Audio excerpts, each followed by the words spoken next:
하늘의 문을 여소서. 이곳을 주목하소서. 주를 향한 노래가 꺼지지 않으니 하늘을 열고 보소서. 이곳에 임재하소서. 주님을 기다립니다. 기도의 향기가 하늘에 닿으니 주여 임재하여 주소서. 이곳에 오셔서 이곳에 앉으소서. 이곳에서 드리는 예배를 받으소서.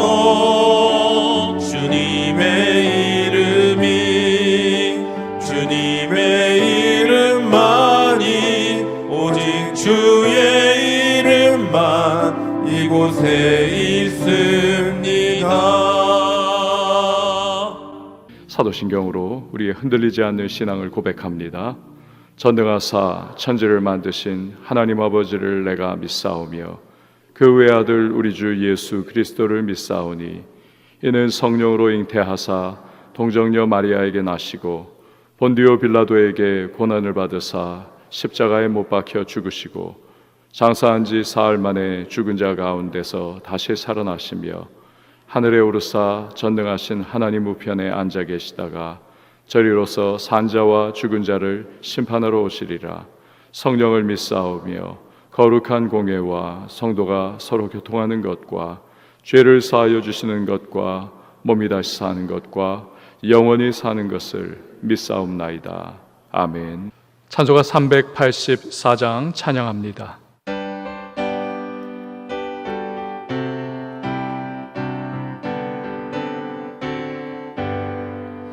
나의 갈 길 다가도록 예수 인도하시니 내 주 안에 있는 그 길 어찌 의심하리요. 믿음으로 사는 자는 하늘 위로 받겠네. 무슨 만나든지 만사 형통하리라. 무슨 일을 만나든지 만사 형통하리라. 나의 갈 길 다가도록 예수 인도하시니 어려운 일 당한 때도 족한 은혜 주시네. 나는 심히 고단하고 영혼 매우 가라나. 나의 앞에 반석에서 샘물 나게 하시네. 나의 앞에 반석에서 샘물 나게 하시네. 나의 갈 길 다가도록 예수 인도하시니 그의 사랑 어찌 큰지 말로 할 수 없도다. 성령 감화 받은 영혼 하늘 날아갈 때에 영영 부를 나의 찬송 예수 인도하셨네. 영영 부를 나의 찬송 예수 인도하셨네. 아멘. 오늘 우리에게 주시는 하나님의 말씀은 로마서 3장 1절에서 8절입니다. 어제 큐티 부분인 로마서 3장 1절에서 8절 말씀 제가 봉독합니다. 그런즉 유대인의 나음이 무엇이며 할례의 유익이 무엇이냐? 범사에 많으니 우선은 그들이 하나님의 말씀을 맡았음이니라. 어떤 자들이 믿지 아니하였으면 어찌하리요? 그 믿지 아니함이 하나님의 믿으심을 패하겠느냐? 그럴 수 없느니라. 사람은 다 거짓되되 오직 하나님은 참되시다 할지어다. 기록된 바 주께서 주의 말씀에 의롭다함을 얻으시고 판단은 받으실 때에 이기려 하심이라 함과 같으니라. 그러나 우리 불의가 하나님의 의를 드러나게 하면 무슨 말 하리요? 내가 사람의 말하는 대로 말하노니 진노를 내리시는 하나님이 불의하시냐? 결코 그렇지 아니하니라.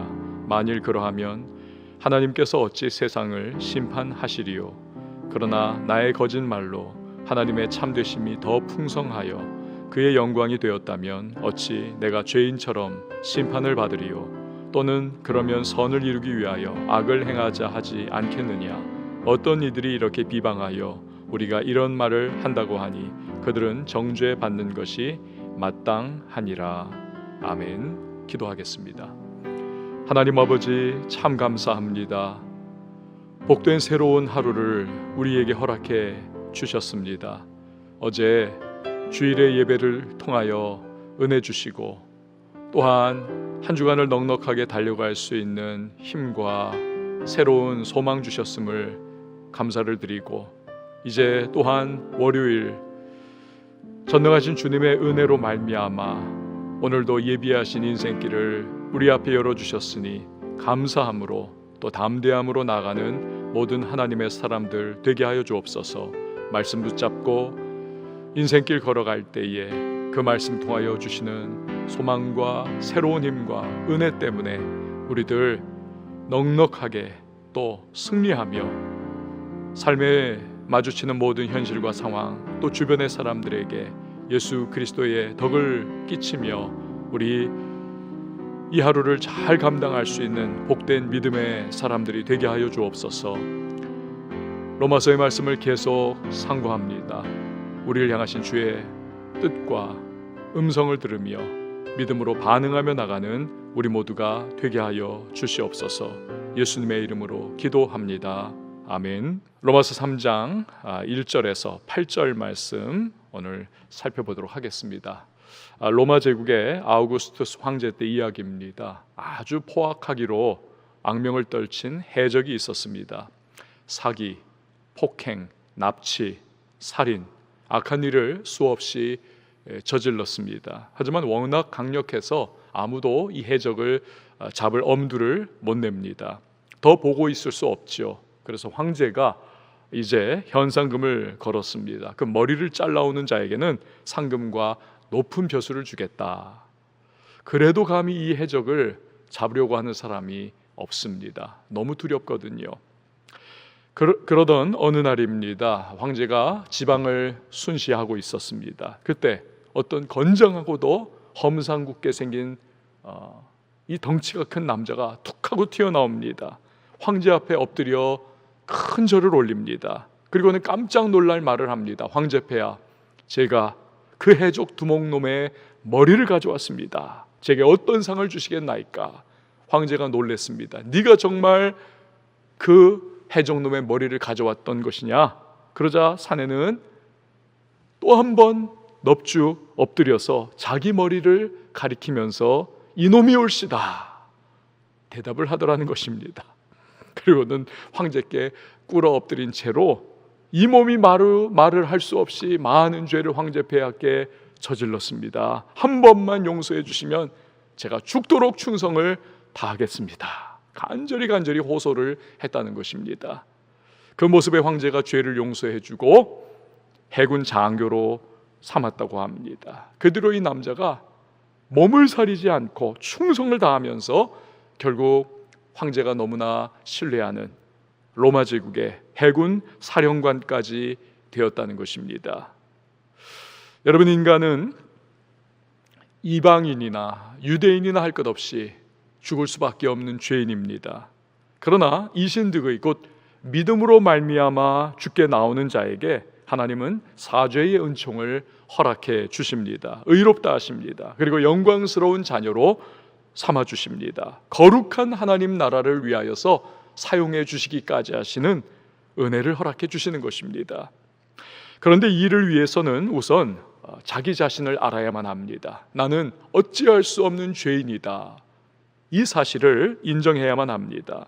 사도 바울은 그렇기 때문에 지금까지 로마서 1장과 2장에서 계속해서 인간은 너나 할 것 없이 모두가 죄인이라는 사실을 강력하게 선언을 해왔습니다. 바울 당시 논리학과 철학에서는 대화법이라고 하지요.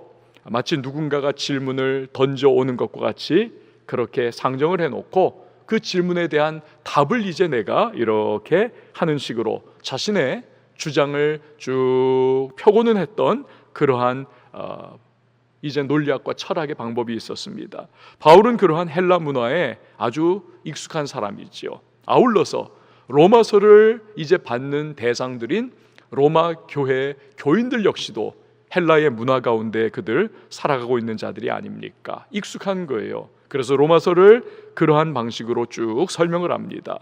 그래서 여러분이 오늘 본문인 1절 말씀을 한번 보시기를 바랍니다. 그런즉 유대인의 나음이 무엇이며 할례의 유익이 무엇이냐. 2장에서 유대인 역시도 이루 말할 수 없는 죄인이다, 방법 없는 죄인이다 라고 하는 사실을 10번 찍어 안 넘어가는 나무 없다라는 그러한 식으로 계속해서 이제 설명을 하고 또 설명을 했던 바 있습니다. 그리고 나서 바울은 이제 가상의 유대인이 불만을 가지고 질문하는 식으로 1절을 이어가는 것입니다. 마치 그 유대인이 야 바울, 너 자꾸 우리 유대인들이 어쩔 수 없는 죄인이라고, 방법 없는 죄인이라고 우리를 자꾸 짓밟는데 그래 좋다. 그럼 한번 대답해봐라. 진짜 우리 유대인은 이방인에 비해서 나은 것이 하나도 없더냐? 할례 받은 것이 정말 아무짝에도 쓸데없다는 것이냐? 한번 대답 좀 해봐라. 여러분, 성질 부리는 유대인을 한번 상상을 해보십시오. 자, 이렇게 가상의 유대인이 질문 던지는 식으로 그렇게 해놓고 바울은 스스로 이제 2절에서 대답을 하는 겁니다. 2절 보십시오. 범사에 많으니 우선은 그들이 하나님의 말씀을 맡았음이니라. 이 무엇입니까? 아니, 유대인이 우월한 아주 특별한 부분이 여러 가지로 많아. 이 말에 진짜 대들던 유대인이 있었다면 움찔했을 겁니다. 아니 도대체 저 바울이 뭐라고 말을 하는 거야? 자, 바울의 말을 그럼 계속 들어보십시오. 범사에 많으니. 이스라엘 역사를 보면 하나님이 그들을 선택하셔서 언약 백성 삼아주시고 베푸신 그 은혜가 셀 수 없이 많지 않습니까? 아브라함과 이삭과 야곱, 그리고 12명의 아들, 그들로부터 탄생한 12지파, 그리고 거대한 민족, 출애굽, 입가나안, 그 이후에 사사시대, 통일 왕국시대, 분열 왕국시대, 포로로 끌려간 그때, 포로에서 귀환한 이후의 시대, 쭉 살펴보면 역사의 순간순간 굽이쳐 흐르는 역사의 강물, 그 순간순간마다 하나님은 이 백성 이스라엘에게 과분할 정도의, 아니 받아 누릴 자격도 없는 긍휼과 자비, 즉 헤세드를 베풀어 주셨습니다. 그들이 잘나서입니까? 그렇지 않습니다. 오직 하나예요. 하나님이 그들을 사랑하셨기 때문에, 하나님이 그들을 선택하셨기 때문에, 언약 백성 삼아 주셨기에, 하나님의 그 변치 않는 언약의 신실하심 때문에 그런 은혜를 베풀어 주신 겁니다. 하지만 유대인이 받은 그 중에서도 가장 우선적인 특권이 있습니다. 바로 하나님의 말씀을 주신 것입니다. 율법을 주신 것입니다. 율법을 사도 바울은 맡겼다라고 기록을 했죠. 여기서 맡겼다는 것은 그들이 말씀을 당대에 받은 것뿐만이 아니라 그 받은 말씀을 후대에도 전승하고 가르치는 것까지를 의미를 하는 것입니다. 유대인들아, 너희는 하나님께 그러한 최고한 특권을 받은 민족인 것, 그거 확실해. 바울은 지금 이야기하고 있는 것입니다. 어제 저녁 식사를 하고 나서 아내와 잠깐 대화를 나누었을 때입니다. 묻는 거예요. 당신은 이번 코로나 어려움을 통해서 무슨 깨달음을 받았나요? 몇 가지 이야기를 했습니다. 물론 그 대답 안에는 우리 성도님들이 참 귀하고 참 좋고 믿음이 신실하다, 이 이야기도 그 안에 포함이 되어 있습니다. 이번에는 제가 그 이야기를 쭉 한 다음에 아내에게 제가 물었습니다. 당신은 어떠냐? 그랬더니 제 아내가 이런저런 이야기를 합니다. 그리고는 말하기를 자신은 이번에 정말 하나님의 말씀이 힘을 준다는 사실, 그 말씀이 구체적으로 나에게 살아 움직이는 말씀으로 다가온다는 사실, 하나님이 나에게 레마, 나에게 주시는 말씀으로 다가오셨다는 그 사실, 그걸 굉장히 정말 체험을 했다는 겁니다. 자기가 원래는 아주 새가슴이어가지고 조금만 외부 충격이 와도 아주 움츠러드는 그런 성격의 사람인데, 말씀이 주는 그 은혜가 있어가지고 정말 넉넉하게 담대하게 감당을 해 나갈 수가 있었다는 겁니다. 제가 옆에서 봐도 정말 그렇더라고요. 옛날에 미국의 크리스천들 사이에 선풍적 인기를 끌었던 문장이 있습니다. WWJD, WWJD. What would Jesus do? 물음표. 예수님이라면 어떻게 하실까? WWJD라고 하는 그러한 문장이었습니다. 예를 들어서 성질을 막 긁어대는 사람이 있습니다. 옛날 같으면 그냥 부딪히고 막 멱살 잡고 싸웠을 텐데, WWJD, What would Jesus do? 예수님이라면 어떻게 하실까? 이걸 떠올려 보는 겁니다. 아, 내가 싸우면 안 되지, 한번 참아야 되겠다. 예수님이라면 참으셨겠지. 운전하는데 갑자기 차가 확 끼어들어옵니다. 옛날 같으면 저 강아지가 하면서 막 클렉슨을 울리고 뒤쫓아가면서 막 보복 심리로 그렇게 운전을 분노해질 줄을 할 텐데, WWJD, 처음에는 물론 화가 나요. 그러나 정신 차리면서 그걸 생각하는 겁니다. 예수님은 어떻게 하실까? 아, 예수님이라면 막 쫓아가면서 눌러대면서 보복 운전하지 않으셨을 거 아닌가. 이처럼 말씀에 나타나신 예수님을 생각해 보는 것이 그들의 삶에 엄청난 긍정적인 영향을 미치더라는 것입니다.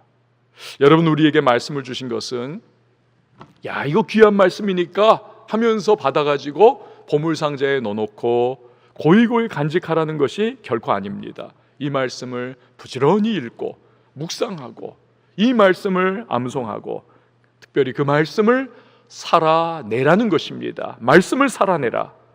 아울러서 나만이 아니라, 당대만이 아니라 내 자녀들에게, 우리 가정에, 다음 세대에게 말씀을 전승하고 가르치라는 것을 포함하는 것입니다.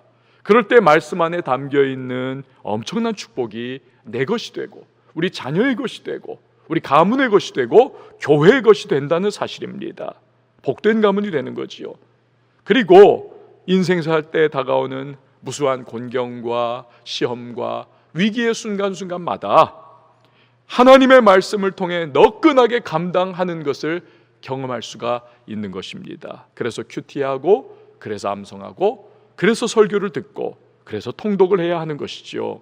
우리들 크리스천들에게 있어서 말씀이야말로 하나님이 주신 특권 중에 특권인 것입니다. 비록 우리가 살아가는 이 땅 죄와 악이 가득하기에, 우리도 죄성을 가지고 있기에, 우리도 불완전하기에, 불신자들이 겪는 어려움 우리도 겪고 그들이 겪는 고난과 삶의 위기 우리도 겪습니다. 우리도 다 당하지만, 그러나 우리가 특별한 것은 무엇입니까? 하나님이 말씀을 주신 특권을 가지고 있습니다. 그렇게 우리는 얼마든지 승리할 수 있고 행복할 수가 있는 것입니다. 바로 그거예요. 오늘 1절과 2절에서 바울이 지금 유대인들이 받은 축복인 율법 받은 사실을 이야기를 하고 있는 것입니다. 하지만 그렇다면 유대인들에게 이 귀한 율법을 하나님이 허락해 주신 것이 유대인들이 과연 잘나서인가? 유대인들이 신실해서 그것을 그들에게 맡긴 것인가? 그렇지 않다는 사실입니다. 오직 하나님이 신실하기 때문에 그런 것입니다. 유대인들 자체는 악합니다. 무능합니다. 이방인과 다를 바 없는 죄인입니다. 의인은 없나니 하나도 없으며, 그래서 율법받았다는 선민의식을 자랑하는 것 자체가 있을 수 없는 일이라는 것이죠. 자, 그렇다면 또 다른 질문이 튀어나올 수밖에 없습니다. 3절 말씀을 보시기를 바랍니다. 어떤 자들이 믿지 아니하였으면 어찌하리요? 그 믿지 아니함이 하나님의 미쁘심을 패하겠느냐? 지금 이 한글 이 성경이 번역도 그렇고 이 논리 구조가 좀 이렇게 어렵습니다. 이 해석이 어려워요. 연결이 어렵습니다. 하지만 이런 내용입니다.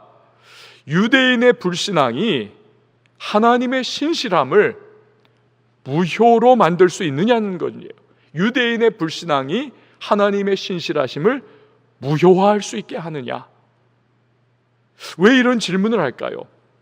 믿음 없는 불신앙적인 유대인들의 특권이 하나님 앞에서 아무 의미가 없다면, 그럼 그 불신앙 때문에 하나님이 유대인들과 맺은 언약 관계도 의미가 없다는 것이냐? 무효가 된다는 것이냐? 이 얘기입니다. 여러분 기억나십니까? 하나님께서 아브라함을 부르셨습니다. 그와 언약을 맺으실 때에 고기를 쪼개어 놓고 그 사이를 횃불이 지나가게 하시면서 하나님이 언약을 아브라함과 맺으십니다. 이건 저주의 맹세, 그 당시 중근동 지역에 있었던 저주의 맹세, 언약의 방편입니다. 만약에 두 당사자 간의 한쪽이 언약을 신실하게 지키지 않는다면 이 쪼갠 고기처럼 저주를 받으리라 라고 하는 그러한 맹세인 것입니다. 이처럼 지금 유대인들이 하나님을 그럼 불신앙하니까 그 계약이 무효되고 파기되는가? 이게 지금 바울이 하고 있는 가상의 또 하나의 질문인 겁니다. 답은 무엇입니까? 그렇지 않다는 것입니다. 그 믿지 아니함이 하나님의 미쁘심, 즉 하나님의 신실하심을 패할 수 없다는 것입니다. 왜 그렇습니까? 간단해요. 인간은 불성실합니다. 하지만 하나님은 어떻습니까? 하나님은 성실하십니다.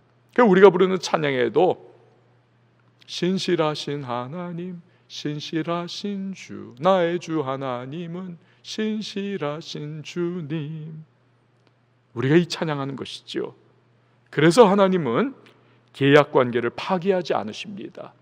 결국 메시아 예수 그리스도를 이 땅에 보내시기까지 하시면서 모든 어그러진 것들을 바로잡고 깨어진 관계를 회복시키면서 집 떠나간 탕자 같은 우리들을 다시 부르시고 아들 삼아 하나님의 귀한 자녀답게 살도록 해주신 분이 바로 신실하신 우리의 하나님이시라는 사실입니다. 이게 4절이에요. 여러분 4절을 보십시오. 그럴 수 없느니라. 강한 부정입니다. 그럴 수 없느니라. 사람은 다 거짓되되 오직 하나님은 참되시다 할지어다. 기록된 바 주께서 주의 말씀에 의롭다함을 얻으시고 판단받으실 때 이기려 하심이라 함과 같으니라. 즉 언약에 신실하지 못하고 거짓된 인간은 악하다, 그리고 하나님을 떠났다, 이게 현실이에요. 그러나 참되신 하나님은 언약을 깨지 않고 지키십니다. 그래서 하나님의 헤세드와 의로우심이 높임을 받으실 거라는 사실입니다. 봐라, 인간은 이 모양이어도 하나님은 그렇지 않으신 분이시다라는 것입니다. 여러분 이런 이야기가 있지 않습니까? 천국에 가면 3번 놀랄 거라는 거죠. 첫 번째는 왜 그 사람이 오지 못했을까? 두 번째는 아니 이 사람이 여기 오다니. 세 번째는 나 같은 사람이 여기 올 수 있었다니. 이 3가지 때문에 놀란다는 겁니다. 여러분 뭡니까? 인간은 다 따지고 보면 죄성 가득한 존재라는 거지요. 자기 의로는 구원을 받을 수가 없는 존재라는 것입니다. 내가 내 행실 따져서는 절대로 천국에 갈 수 없는 것이지요. 하나님 뜻 어긋나서 살았기 때문입니다. 오직 한 가지, 예수로 말미암은, 즉 이신득의 이 믿음으로 말미암아서만 우리는 천국에 갈 수가 있는 것입니다.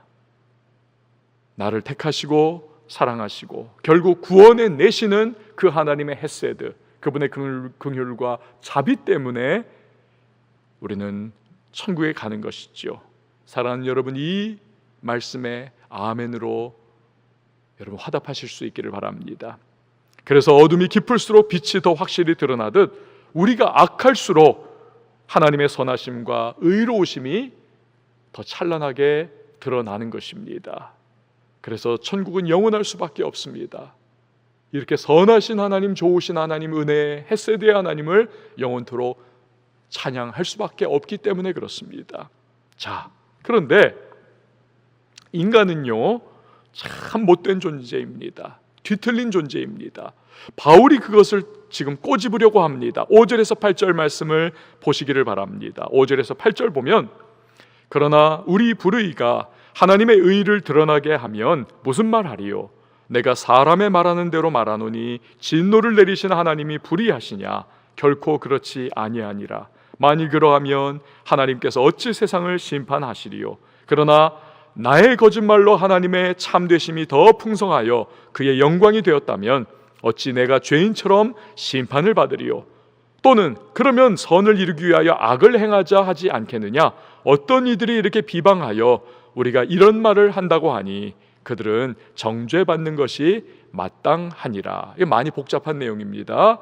또 이렇게 뭐 접속사라든지 이런 문법 구조가 그 헬라 기록한 헬라어와 우리 한글이 지금 이게 좀 잘 이게 흐름이 잘 딱 매치가 안 되기 때문에 이해가 복잡합니다.